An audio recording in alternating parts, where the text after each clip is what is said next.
Today's dinner was one of our favorites in this house. Simply take 2 packages of Italian sausage. I like to use 1 package of mild and 1 package of hot because it just gives it a little bit of a kick.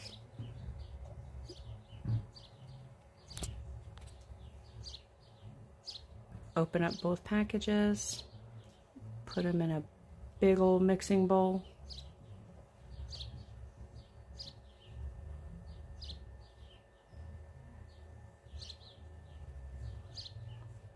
And start working them together. Sometimes it feels like I'm making meatloaf when I do this part. You want both the hot and the mild evenly mixed together so that you don't end up with one really hot bite.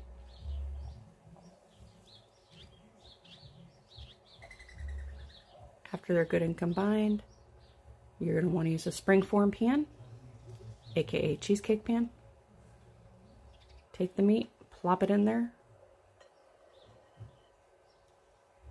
and start forming it around the pan. The meat tends to get really thick on the bottoms along the sides, so you really have to work to kind of squish it down, but also at the same time move it up on the springform pan so that you've got a good even sausage crust on the entire thing without making any holes on the bottom.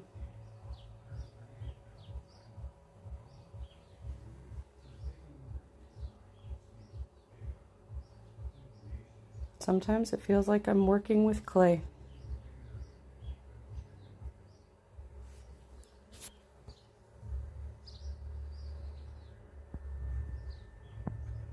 See how I'm really focusing on the bottom on the side?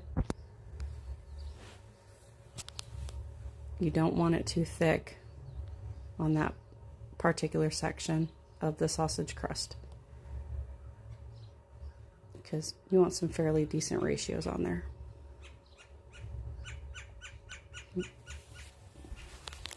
There you go. Always use a cookie sheet because it's going to collect the excess grease that falls off. Throw it into the oven at 350 for 20 minutes. And then collect all your other items. I use Simple Truth organic pizza sauce, Bell whatever mozzarella, and then just plain old Kroger brand smoked provolone.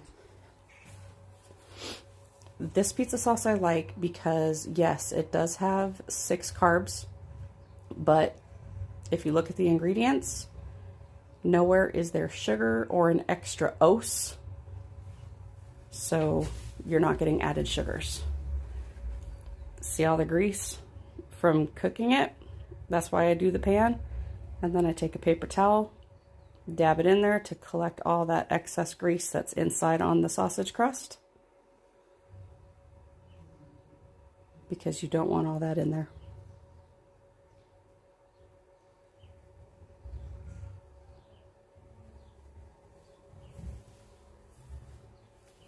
Next, start making your pizza.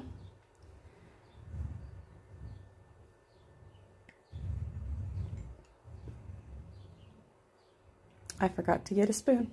Oops.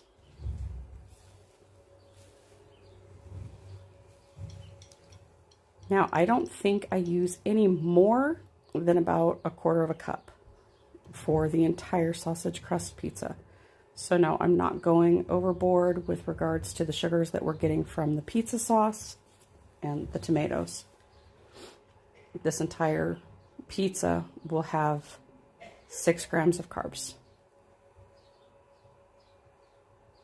specifically from the pizza sauce. Try and find as clean of a brand as you can to eliminate any of that extra added sugar that a lot of companies will add to any sort of tomato-based sauce. Take our sliced mozzarella, and I generally use a good amount of mozzarella especially if I'm not putting any other sort of meat on top. So usually it's about half the roll that I set in the bottom.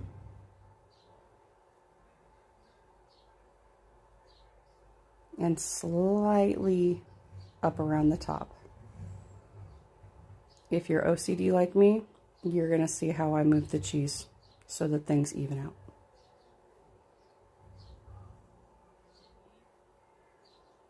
After you've got the mozzarella in place, time for the provolone.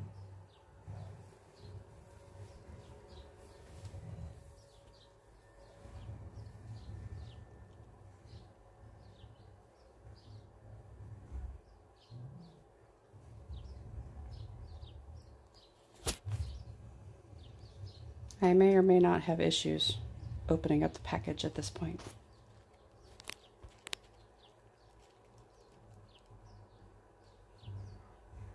I believe this was a 12-ounce package of provolone, and I used half of it. I like to put it up above where the sausage crust is, because I like when it melts down, it kind of falls over the crust, making almost like a little cheese waterfall.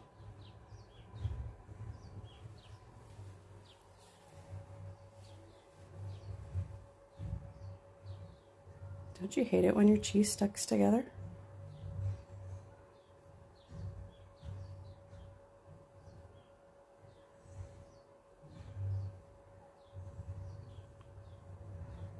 Two right in the middle for good measure. Stick it back in the oven. It's going to go in there for another 10 to 15 minutes just to melt all the cheese. And then, voila! Look at that beautiful, bubbly, cheesy crust on top. Open up your springform, and there you go. Look how beautiful. And let me tell you, this sausage crust pizza is sure to be a hit in your house.